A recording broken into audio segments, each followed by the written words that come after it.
തുർക്കിക്ക് നേരെ വീണ്ടും ഇറാൻ വ്യോമാക്രമണം. 2 ബാലിസ്റ്റിക് മിസൈലുകളും 3 ഡ്രോണുകളും UAE പ്രതിരോധിച്ചു.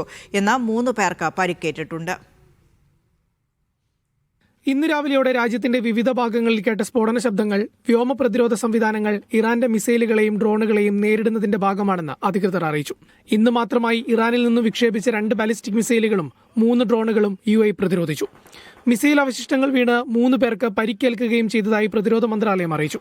ഇറാനിൽ നിന്നുള്ള ഭീഷണികളെ ഫലപ്രദമായി പ്രതിരോധിക്കുന്നുണ്ടെന്നും ജനങ്ങൾ ആശങ്കപ്പെടേണ്ട സാഹചര്യമില്ലെന്നും മന്ത്രാലയം പുറത്തിറക്കിയ പ്രസ്താവനയിൽ വ്യക്തമാക്കി.